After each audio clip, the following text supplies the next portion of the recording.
दोस्तों, अंतर थी उद्भवेली लागणी की टीम की ओर से नमस्कार। आज की कहानी उन फैसलों के बारे में है जो हम गुस्से में लेते हैं और जिनका पछतावा हमें पूरी जिंदगी रहता है। गुस्सा एक ऐसी माचिस की तीली है जो दूसरों को जलाने से पहले खुद जलती है और अपने ही घर को राख कर देती है। ये कहानी है एक पिता और बेटे के रिश्ते की, जिसमें प्यार तो बेशुमार था, लेकिन संवाद की कमी ने सब कुछ बदल दिया। एक शहर में एक बहुत ही अमीर व्यापारी रहते थे जिनका नाम था सेठ दीनानाथ। उनका एक ही बेटा था, आर्यन। दीनानाथ जी ने अपनी जिंदगी में बहुत मेहनत की थी, शून्य से शिखर तक का सफर तय किया था। वे चाहते थे कि उनका बेटा आर्यन भी मेहनत की कीमत समझे, इसलिए उन्होंने उसे कभी जरूरत से ज्यादा पैसे नहीं दिए। आर्यन को लगता था कि उसके पिता कंजूस हैं और उसे अपनी दौलत का आनंद नहीं लेने देते। आर्यन अपनी कॉलेज की पढ़ाई पूरी कर रहा था। उसका सपना था कि जिस दिन उसकी ग्रेजुएशन पूरी हो, उसके पास शहर की सबसे महंगी स्पोर्ट्स कार हो। वो जानता था कि उसके पिता के पास बहुत पैसा है और वो आसानी से उसे वो कार दिला सकते हैं। ग्रेजुएशन के कुछ महीने पहले से ही आर्यन ने अपने पिता को इशारों इशारों में उस कार के बारे में बताना शुरू कर दिया। जब भी वो दोनों साथ होते, आर्यन उस कार की बातें करता। ग्रेजुएशन का दिन नजदीक आ गया। आर्यन बहुत उत्साहित था। उसे पूरा यकीन था कि ग्रेजुएशन सेरेमनी के बाद जब वो घर जाएगा तो पोर्च में वो चमचमाती स्पोर्ट्स कार उसका इंतजार कर रही होगी। आखिरकार वो दिन आ गया। आर्यन ने डिग्री ली, दोस्तों के साथ जश्न मनाया और दौड़ता हुआ घर पहुंचा। उसका दिल जोर से धड़क रहा था। लेकिन जैसे ही वो घर के गेट पर पहुंचा, उसने देखा कि पोर्च खाली था। वहां कोई कार नहीं थी। उसका उत्साह ठंडा पड़ गया और उसकी जगह गुस्से ने ले ली। वो गुस्से में पैर पटकता हुआ अपने पिता के कमरे में गया। दीनानाथ जी वहां बैठे उसका इंतजार कर रहे थे। उन्होंने आर्यन को देखकर मुस्कुराते हुए कहा, बधाई हो बेटा। आर्यन ने गुस्से में कहा, गर्व? कैसा गर्व पिताजी? दीनानाथ जी ने शांति से मेज पर रखा एक पैकेट उठाया। वो एक बहुत ही खूबसूरती से रैप किया हुआ गिफ्ट बॉक्स था। आर्यन ने सोचा शायद कार की चाबी इस बॉक्स के अंदर होगी। उसने झपट कर वो बॉक्स लिया और उसे खोला। लेकिन जैसे ही उसने रैपर हटाया, उसका गुस्सा 7वें आसमान पर पहुंच गया। बॉक्स के अंदर कोई चाबी नहीं थी, बल्कि एक पुरानी चमड़े की जिल्द वाली श्रीमद् भगवद गीता थी। उस पर उसका नाम सुनहरे अक्षरों में लिखा था। आर्यन का दिमाग सुन्न हो गया। उसने चिल्लाकर कहा, इतना पैसा होने के बाद भी आपने मुझे ये दिया, एक पुरानी किताब?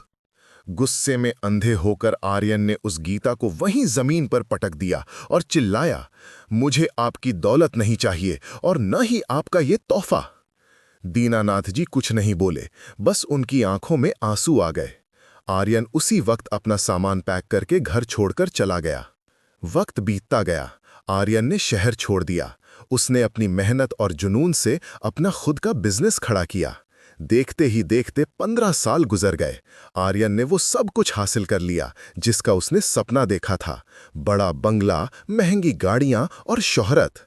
लेकिन उसके अंदर एक खालीपन था। उसने पिछले 15 सालों में एक बार भी अपने पिता से बात नहीं की थी।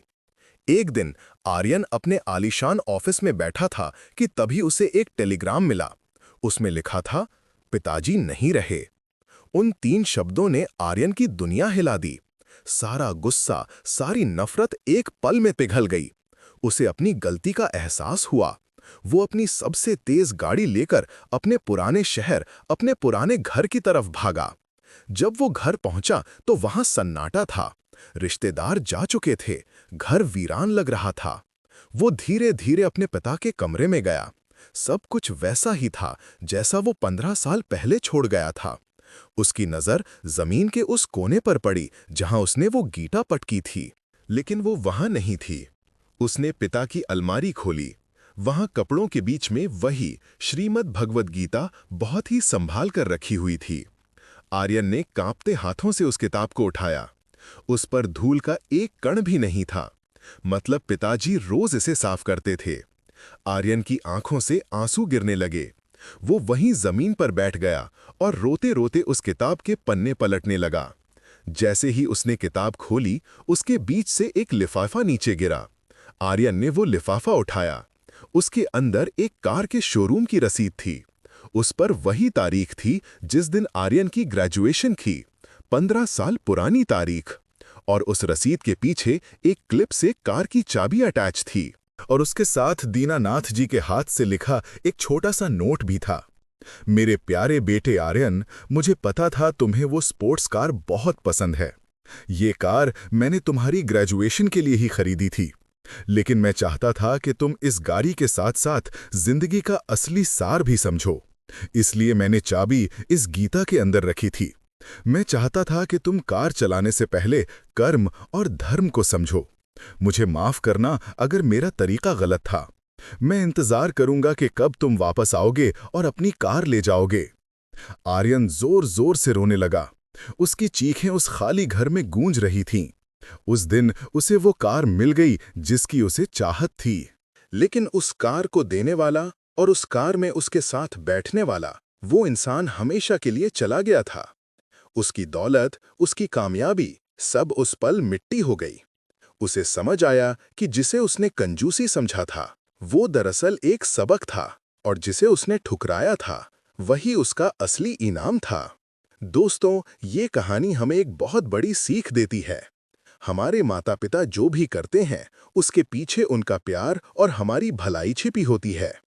कभी-कभी उनके तरीके हमें पुराने या गलत लग सकते हैं, लेकिन उनकी नीयत कभी गलत नहीं होती। गुस्सा हमें अंधा बना देता है। हम गुस्से में वो चीजें खो देते हैं जिन्हें दोबारा हासिल करने के लिए हम अपनी पूरी दौलत भी लुटा दें तो भी कम है। अगर आपके मन में भी अपने माता-पिता के लिए कोई शिकायत है, कोई गुस्सा है, तो आज ही इसी वक्त उसे खत्म कर दीजिए। जाइए, उनसे बात कीजिए, उनके पैर छू लीजिए, क्योंकि एक बार वक्त निकल गया तो आर्यन की तरह आपके पास भी सिर्फ पछतावा और यादें रह जाएंगी। गाड़ियां दोबारा खरीदी जा सकती हैं, मकान दोबारा बनाए जा सकते हैं, लेकिन माता-पिता दोबारा नहीं मिलते। अंतर थी उद्भवेली लागनी की टीम की ओर से बस इतना ही। अपने रिश्तों को संभालिए, इससे पहले कि बहुत देर हो जाए। नमस्कार।